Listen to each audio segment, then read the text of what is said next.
Hello everyone, and it's Sarah the Tudor Travel Guide here. Welcome to this special extra edition of the Tudor History and Travel Show. And I'm doing this episode today because I have a very special guest who is launching a brand new shiny project, which I'm very excited about because it's right up my alley. And we're going to be talking to her all about it. So I think I need to introduce our guest for today, and it is Deb Roil. Hello, Deb. Hi, Sarah. It's great to be here. I'm very excited to be sharing the news. Yes, exactly. And we are sharing news today because this is a new project. I know, Deb, you've been working on it for a while. Before we talk about the background, maybe we should just say up front what it is. What are you about to launch and what wonderful things are you about to bring our way? It's Tudor Places Magazine. So everything to do with Tudor Places, the Tudor built environment. It's about exploring Tudor places then and now, people and their stories. So Tudor Places, past and present. Oh, we're like two peas in a pod, aren't we, really? We're obsessed about Tudor locations and buildings. And I know if you're listening to this podcast, you will love them too. So, what we want to do today, Deb, I think, is to maybe explore, why we should be interested in Tudor places for a start. And find out a little bit about your story before we chat about the magazine itself and what people can look forward to and what they can expect and how they can subscribe, etc. So, as I say, of course, we have this shared passion for Tudor places. We've often visited some of them Mm. together and been really nerdy and done all our nerdy, geeky things when we go to visit places. And I know people will have a deep kind of empathy and understanding for the love of Tudor buildings and locations. But maybe you could put in your own words why you think Tudor buildings, Tudor places, and locations are important. Why should we care? Sure. Why should we care? I think there's something that is a real connection with places. And I've sort of thought about this quite a bit, whether it's places that are 100 years old or 1,000 years old. There is that deep sense of connection. I've always had a love of English history, and in fact, I'm from New Zealand, and in fact, one of my big thing was to come and visit the places when I was able to come and visit the places where the people were, where the events happened, being the things that I was trying to imagine, but to come and connect with them. And I think that's definitely the first thing, that sense. I know you say it, Sarah, that only time separates us when we're in these places. And there's definitely that for me. And I'm one of these people. I know some people aren't, but I am. I sort of get a real sense. I'm quite tactile as well. We've talked you sort of get to some of these older places and want to actually. I sort of find myself wanting to touch the door, touch the wall. You can actually sort of feel the history. Um, in terms of why that's important, I think it gives a sense of continuity as well. I keep coming back to that connection because we're connecting with people of the past too. And in fact, yesterday I came across the most amazing quote. Emma Wells, who's an architectural historian and specialises in church buildings, church history. She talked about buildings of books without words. And I thought that was the most powerful quote, and the more I think about it, it's true. You they do help you sort of read the history. So when you go and visit them, it's looking at the location. There is something about being there and getting a sense of the place. Um, Understanding where it is in connection with other places. So I think it helps us connect with the past and connect with the people of the past, and sort of gives us a sense of continuity. Mm. And because obviously then going forward as well, you sort of this idea that we're sort of guardians of these places to hand them on to future generations too. And Mm. why Tudor? Because I think what I've said applies to a lot of places. I think it is that point with the Tudors that they're far enough away that something that's survived for 500 years, there's something special about that, but that's close enough that we can understand sort of feel like we understand them. We can picture them because we know what they're like from, you know, the Holbein paintings. So they're sort of far enough away to be special and interesting, but close enough that we can still have some sort of empathy with them. Oh, it's a really great answer. I mean, you keep using the word connection, and I know I've been doing a lot of listening to the followers of the Tudor Travel Guide, and you know, and I speak from my own personal experience. Uh, yeah, I mean, you can love history by reading it in a book, and you can use your imagination. But what is never ending in terms of its surprise for me is how important it is to feel that felt sense of connection. You do move. I love that quote about buildings Mm. being books without words. Yeah. Yes, yeah, Yeah. I yeah. mean, yes. And there is nothing like creating a felt sense of connection by going and standing in the place and, as you say, touching things or feeling the energy. And I found through talking to people who follow the Tudor Travel Guide that actually there's a really profound sense of coming home in that.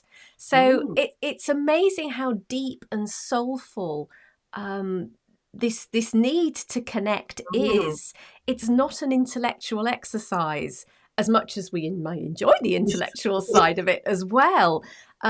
There is something particular and unique about physically going to location. And you talking there reminded me of my conversation with Simon Thurley, who very eloquently put it, and much better than I could ever do it. But it's as you were saying, it's not just what I've just been talking about, the felt sense of connection, but how you see things in relation to other things, how the Mm. geography of the land looks. You can see the way rooms were set out, laid out, and you start to be able to put events and people in context and Mm. see why things may have unfolded the way they were, or why different places were connected and became important. And I find it sort of joins the dots up in my Yes. mind, a little bit like one of those old puzzle, you know, those puzzles, the join the dots puzzle, and gradually different pieces of the jigsaw start to come together, and I feel that I get a much more complete picture, and that allows me to connect with the past. Yeah, So definitely. And I think, you know, you sort of talked about it within the buildings themselves, understanding how they were laid out and how people used them, and what that sort of means, you know, for example, in terms of hierarchy and status, and therefore what people's experience of different spaces was like, and what their experience was. And there's been more work done recently, you know, your experience of a castle is quite different if you're the lord or the lady, versus if you're a knight or someone working in the kitchens. And that sort of sounds obvious, but the more you think about that, the more that is quite important, because it gives you a different perspective on how that building was used and what it meant. I mean, with castles, for example, there's been so much more work done recently that moves away from the idea they were built just for defensive purposes and much more as status. And therefore, when they're built for sort of status and statements of power, actually the whole landscape around the castle becomes important too. So like mm, somewhere like Kenilworth Castle, actually how you approach it, and it's actually been landscaped, so you approach it in such a way that it's impressive from the beginning of your approach. And when you start to think of the whole landscape like that, you know, I started thinking, well, I wonder what that was like in Tudor times, you know. And um, I mean, one of the big examples I always have is, you know, the way Henry VII came to the throne. That's something that I've read about and known about for a long, long time. And, you know, that was an amazing achievement, you know, winning at Bosworth and then managing to hold on to his throne.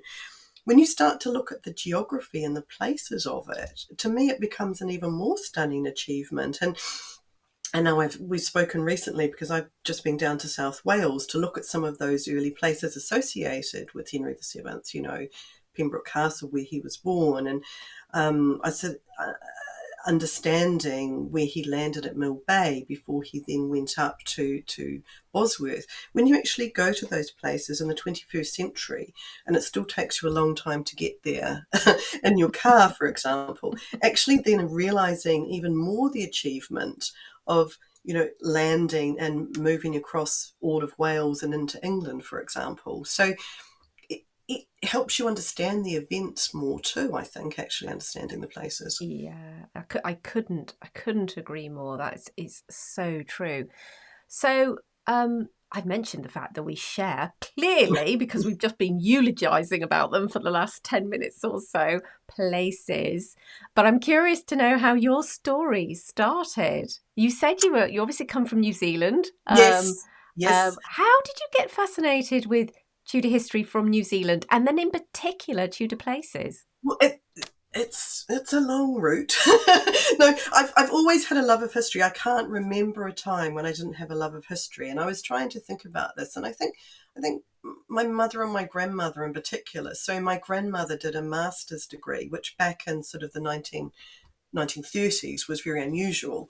And I sort of had that connection with her because I did a history degree too. And but I remember going on holiday, and there were lots of Jean Plaidy and Georgette Heyer books, which I know lots of other people have talked about as sort of being their first taste of history generally. And of course, Jean Plaidy wrote a lot about the Tudors.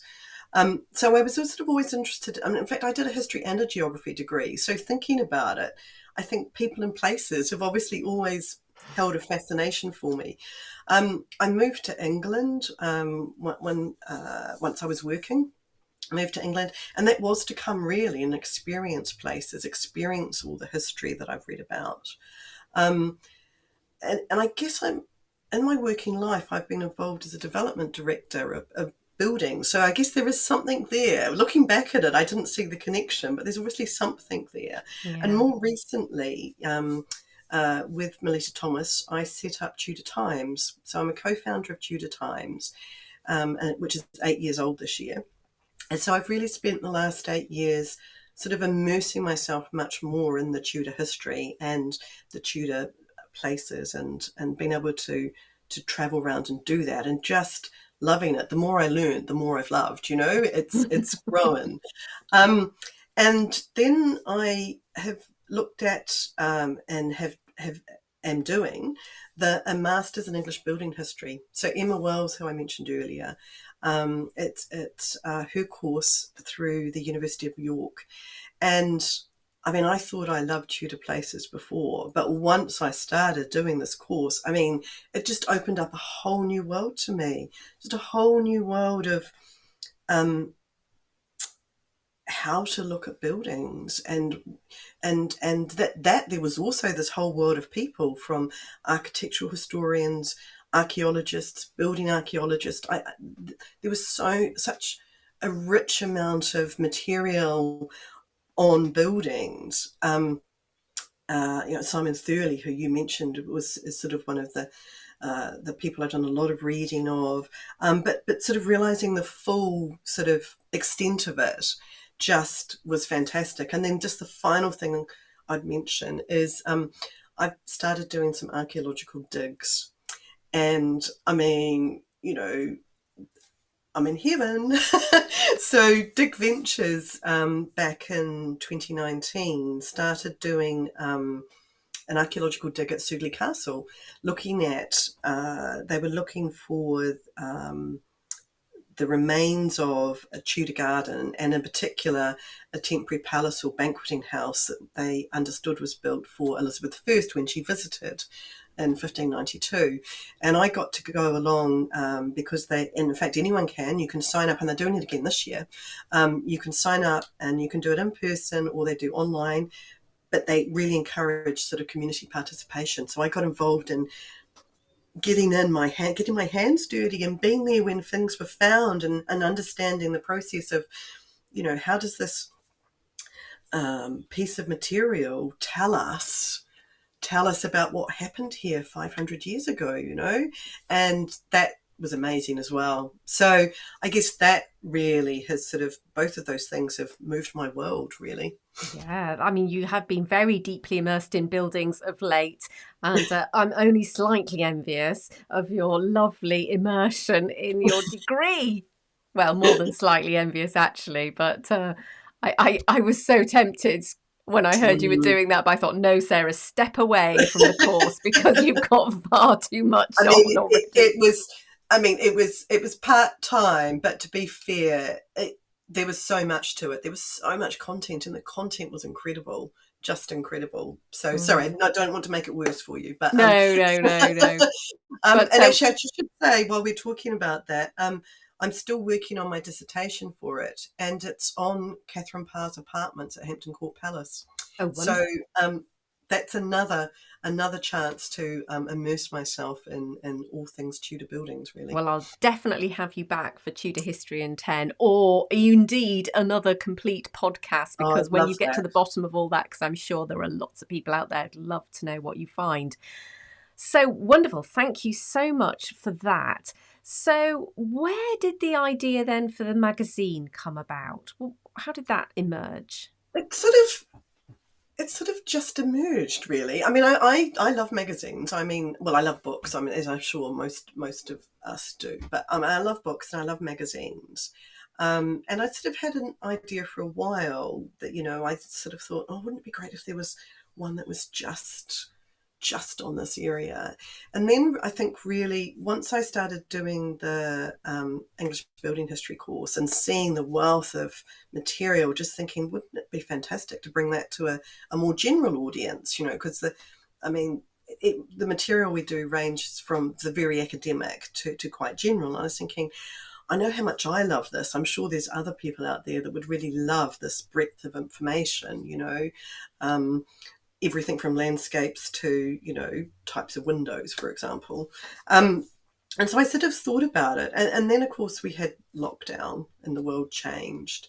And I was very aware of how much all the online lectures, there was people were really interested. And, Simon Thurley was doing the Gresham College lectures, which he does. But someone like James Wright, buildings archaeologist, was doing online lectures about, toilets and castles, and huge numbers of people were turning up for them. And I was thinking, oh, okay. And it just sort of grew as an idea. And then I thought about what would be in it and who could contribute, um, and realized how much material there is. And actually, I think that's going to be my challenge, to be honest. It's restricting how much, what we can put in it, because there's just so, anything from gardens, as I say, to castles, to shops. What did Tudor shops look like? What was a merchant's house?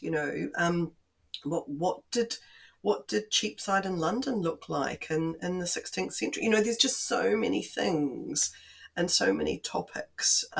Why were Tudor houses black and white? That's a debate. Some people say they were, some say they weren't. If they were black and white, why are they black and white? Just so many questions and things. And I thought that a magazine was a good vehicle for that, a good place to give that information to people.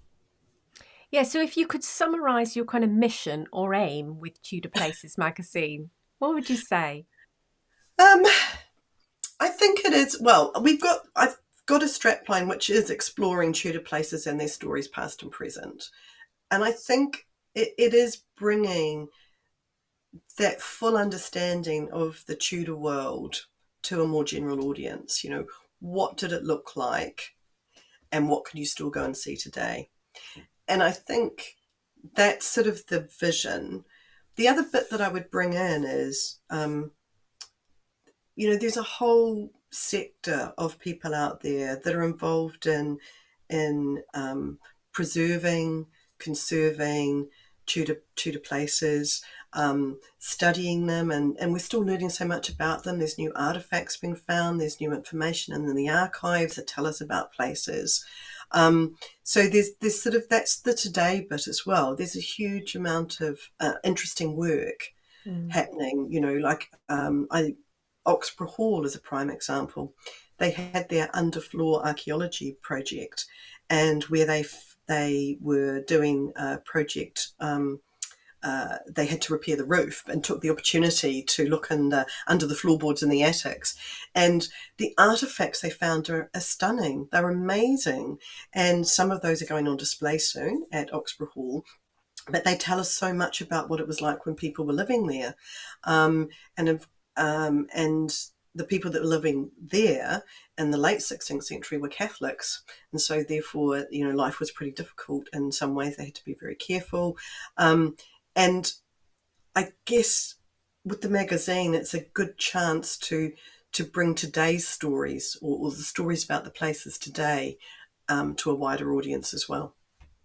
So, who's going to be contributing this magazine? Can you start to give us a flavour, as if we were, Okay. when I'm not going to say if, I'm going to say when Yes. we No, subscribe. no. So exactly when people subscribe. So shall I maybe a bit about the first issue that will give Yeah, people an I think idea. that's a good. So Yeah, that will be very illustrative, won't it, of what's to come? yes, yeah. So we've got feature articles. Anne Boleyn's apartments at the Tower of London. We've got a wonderful article by Dr. Alden Gregory, who works for Historic Royal Palaces, because as you know, Sarah, Anne Boleyn's apartments are no longer there. There was a huge building effort for her coronation, and then within years, with once she was gone, very quickly they went as well. And he's done an article about that. We've got an article about Henry's forts, castles, forts on the south coast that were built as a defence in the late 1530s against possible what was thought would be an invasion. Obviously, there wasn't one, but was thought to be an invasion. Emma Wells has done something, a really interesting article on Ripon Cathedral and its Tudor connections, and its connections with the rising of the North, and Markenfield Hall, which I know that you've been to recently. So Indeed. Lost Palaces. Elizabeth Norton's done a fabulous article on Oatlands. So obviously the palace where Henry VIII and Catherine Howard were married, and very little remains of that now. A few sort of gateways and little bits of brick wall is all that's left of that palace. And Melita Thomas from Tudor Times has written about Cecily Bonville, who was a great sort of patron of building works, and her manor at Chute Barton, work at Astley Church. So bringing more about her to life. And then we've got a regular feature, obviously, which you're doing, which I'm thrilled about. The first one is about Suffolk. So a trip to Tudor Suffolk. So places that people can go today and see, and how they go and do that, where they can stay, what they can eat, what they should look out for in the places they go and visit. And that's a regular feature. So, and we've already planned out, haven't we, Sarah? So you're going all over the country, I different am. places all over the country. You've given me the perfect excuse to lay out in my diary lots of trips to different parts of the country. So yes, so I've been so far to North Yorkshire, I've been to South Wales, I'm going to be going to Derbyshire. So yes, you've got me going all over the place. How could you? It's I such know, I'm sorry, what a chore.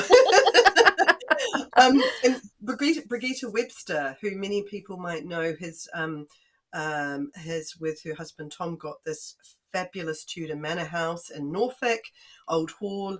She's doing a regular column about what it's like to live there, what's happening at that time of year.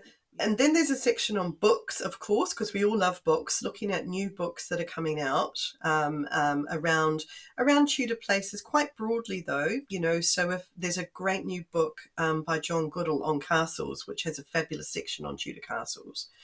So yeah, books that are coming out, in conversation with the first one. It's with the wonderful Tracy Borman. So she's telling us all about her role, historic royal palaces, but also I think what it's like as an author, and how places are important, and how she brings that into her work as an author of fiction as well as non-fiction. And Curator's Corner, which is one of my favourites. So as I was just talking about, sort of recent findings, new artefacts, different little things that people are working on, or things that they've found out in the archives that we can share with people. And that's sort of bits and pieces. So that sort of is an overview. And the idea is to keep that breadth of topic and to address different questions. Love to do an in-depth feature on wall paintings, for example. There's amazing wall paintings, and where people can see them. So sort of bringing in different questions and topics as well as around places. Yeah, fantastic. That's wonderful. Oh my goodness. You've added to my reading list, but this is absolutely so spot on that I'm going to love reading this. So, how do we subscribe to this? And Right. when is it coming out? Okay, so it's coming out at the end of May, and the more people that subscribe, the better. Obviously, it's an independent magazine, so very keen for people. We need subscriptions. First one's coming out at the end of May, the one that I've been talking about. And if you go to tudorplaces.com, you can subscribe. But also there at tudorplaces.com, as well as subscribing, you can sign up for the newsletter. And when you do that, you'll get a free downloadable guide to places in London with Tudor connections. And you're also then on my mailing list, so I can tell you about some of the new exciting things we've got happening. I can tell you when new issues come out. And I've got some other exciting plans over the next year as well, so I can keep you updated on those. And I'm also on social media, obviously. So Instagram, Facebook, Twitter, at Tudor Places. At Tudor Places. So people just need to search Tudor Places on the various platforms and they're going to find you there. Exactly. Yep. Well, we have got something to look forward to. So thank you so much, because I know how much time and effort you've put into this. And it can be scary doing something new. So I urge you all out there to get behind this project so that it is an absolutely amazing success. I know you've got people subscribing already and got off to a really good start. But let's go and get over to tudorplaces.com and subscribe. And I can't wait for the first issue. So I just wanted to say thank you so much, Deb, for coming on. Thanks, sharing Sarah. with us this exciting new development, and we will watch this space. And I hope, folks, that Deb is going to come back and talk to us maybe about those apartments belonging to Catherine Parr at Hampton Court Palace, and maybe some other bits and pieces as the magazine evolves. So thanks so much, Deb. Oh, thank you, Sarah. I'd love to come back. It's been wonderful talking to you. I'll see you around in the Tudor sphere. Bye-bye.